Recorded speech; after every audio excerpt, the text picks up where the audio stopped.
Welcome back to She Asked. I'm your host, Anna McBride, and I am so glad you're here. In today's episode, I want to share a story that changed me about grief, release, and the sacred experience of walking someone home. Or in this case, it was a road trip. It's a story about the last road trip that I took with my sister Tish and how that journey brought me face to face with one of Ram Dass's most enduring teachings. He's known for this quote: "We're all just walking each other home." So here's the story. This is 2017, so it's about 8 years ago. It was a beautiful spring morning. I still remember what it felt like. It was one of those spring mornings where the sky was a obnoxious shade of blue. The sun shone brightly, but yet wasn't too intensely hot.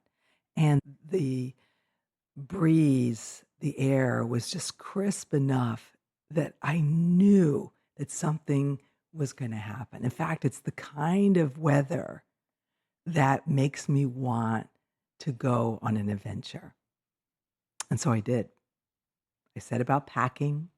I packed very intentionally because I had just gotten back from the Camino de Santiago some months before, that pilgrimage hike through Spain. And so I knew how to pack. I packed a backpack with hiking boots and clothes. And of course, there was snacks and music. Music was important for any road trip, right? It had to be perfectly curated, carefully curated with all the favorites. And in this particular case, because it was involving my sister Tish, I wanted to include hers as well. And one of her favorite artists was Melissa Etheridge. And so I put those on the soundtrack. There was also something else I packed. And as I said, that for a road trip, what you need, it's an essential ingredient, is a co-pilot.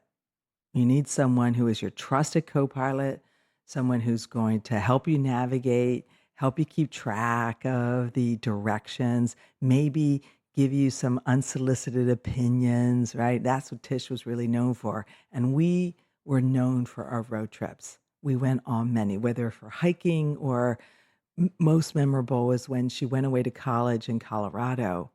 I drove her out there, and then after she was done, 4 years later, I went out, got her, and drove her back.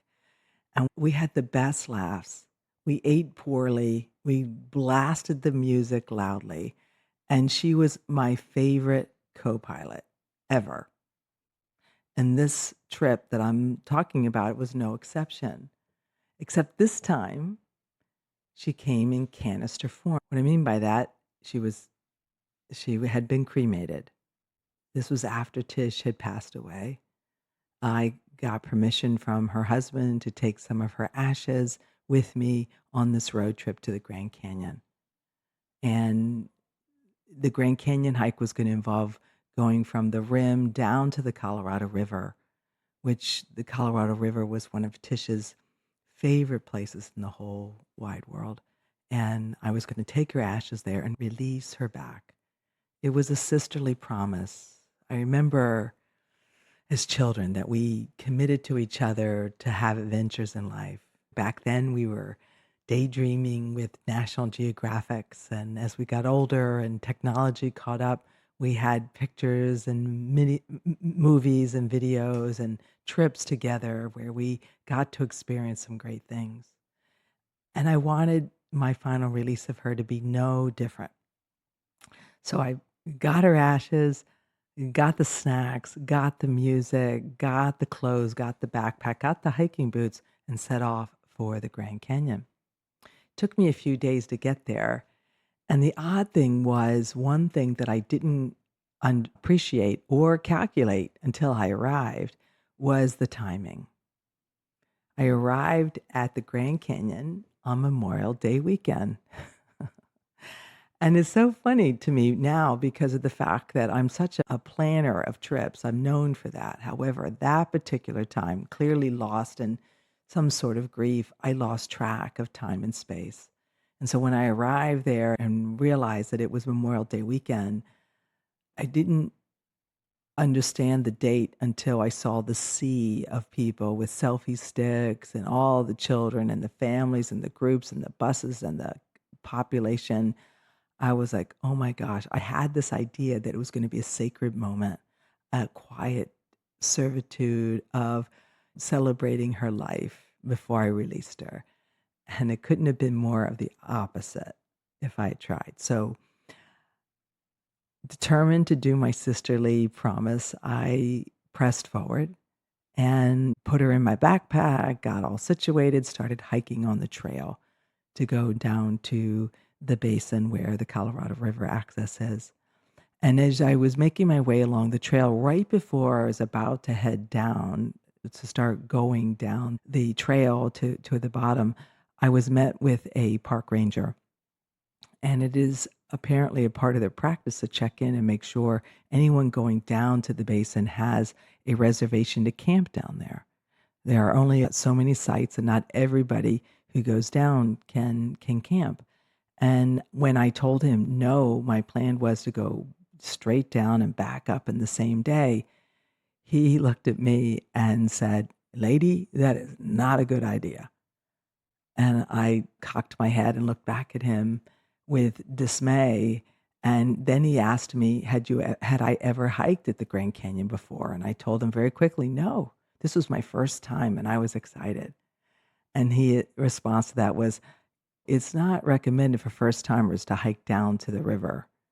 It's not, because the elevation changes alone are really intense, and that time of year, the heat index at the bottom was gonna be pretty ridiculous. In fact, I think they were predicting about over 100 degrees at the base. So, I looked at him without any problem appearing in my mind and just nodded, to which I then said, "I hiked the Camino." And he blinked for a moment and said, "The Camino de Santiago?" And I said, "Yes." And then I went on and said, "I hiked all 724 miles of it in under 42 days and in the dead heat of summer."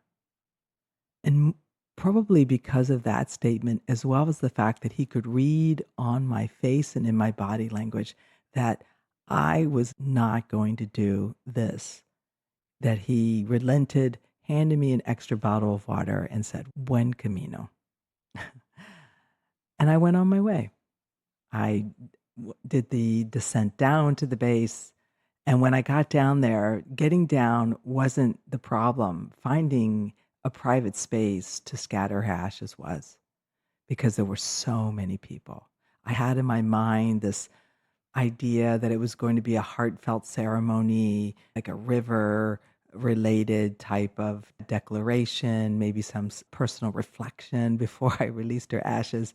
And instead, I had to grab the first moment of space I could, opened up the canister, and before I flung her ashes, I said out loud, "There you go, sis, back to the wild." And her ashes just scattered through the sky due to the little breeze there was, danced a little bit, and then disappeared into the water. And I can remember thinking, that was just like her. Like, she had such great presence and for a flash, and then she would go on to the next thing. And I thought that was very in keeping with who she was. And that was just that experience, and then I made my way back up, and that was a whole other part of the story. Yet what I know from that experience was that I was committed to seeing her through. I did my best to save her from the dreaded disease that she was afflicted with, alcoholism. And then when she passed, I helped her family handle all the funeral arrangements. I actually gave the eulogy, and I saw that as a part of walking her home. Years before this actual story happened, I had the great gift of studying at a center out in California that was run by Deepak Chopra. And one of his guests while I was there was Ram Dass. And Ram Dass has written many famous books, Be Here and Now being one of the ones I love. And his quote that has always resonated is, we're all just walking each other home. Like, that's why we're here. We're here to witness, we're here to connect, we're here to be together with other people, in relationship with other people. And if you are lucky, you'll get to love somebody like I did with my sister. So all of that was a sacred journey to which then I was able to help her get to where she was going, to the other side. And it's really helped me to understand and appreciate what that means. And because of that experience and the fact that I've had many chances to tell this story in different ways through the moth storytelling community, I can really see how connection is probably one of the most important things that we as humans are here to do. So I want to share with you some information about Ram Dass and some information about what some research has further helped me to understand what this whole story means and to put it into context and frame it for you. Ram Dass, if you don't know, is this very famous person who was a guru to many people and formerly known as Richard Alpert. He was a Harvard psychologist back in the 1960s, and he was a radical. He did a lot of research. I'm using air quotes because he and one of his partners in work study were checking out the effects of psychedelics and how they could help expand the mind, expand your world. And so after a trip he took to India back in the 1960s, he had a spiritual transformation, which then had him change his name to Ram Dass. And he became a teacher of mindfulness, compassion, and presence. Those were his three cornerstones. This quote that I mentioned, we're all just walking each other home, is probably the center of all of his teaching. It's honoring the shared human journey. It perfectly describes this trip I had with my sister in my life, as well as the ending of it, is that she and I were so connected enough that we saw each other as the important people that we were. We got to witness and watch very important milestones, our weddings, our children being born, adventures we went on together with our families as well as by ourselves. And to hear her struggles towards the end with this addiction that she had that ended up taking her life, I really got to see her in all forms. There was no real hiding. I saw her and she saw me. And when I was thinking about the role that this quote has played in my life, I think about how the teaching from Ram Dass is very wise, and yet it's very built on scientific research, which there is. There has been tracking since 1953. There was a study, at the Harvard, which he was involved with in terms of understanding the importance of quality relationships.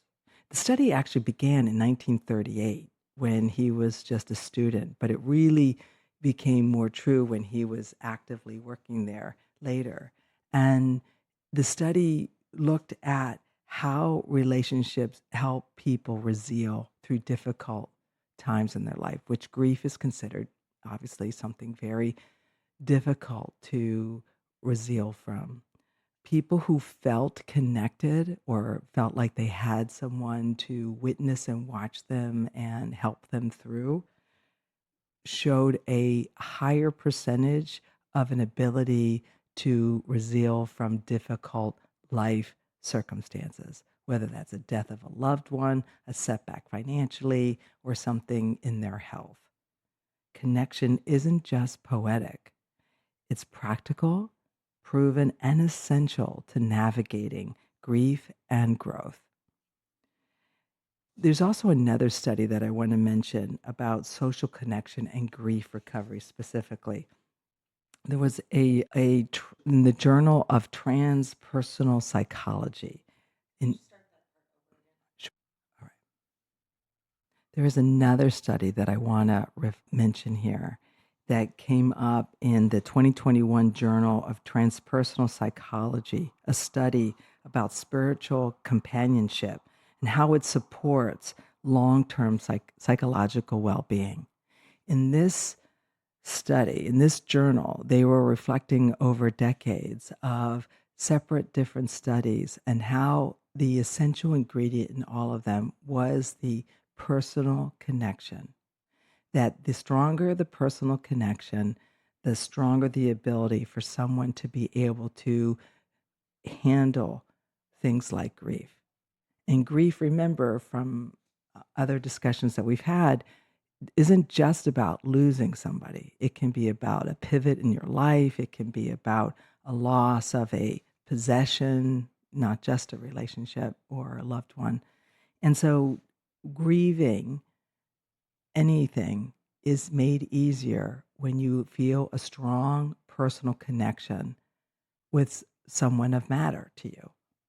And I find that when I think about this story with my sister, what helped me through the loss of that was that I have been blessed with an ability to strongly connect with other people. Even though I struggle to ask for help, even though I struggle to admit when I'm struggling, I know that I have people who love me and I have people who support me, listen to me.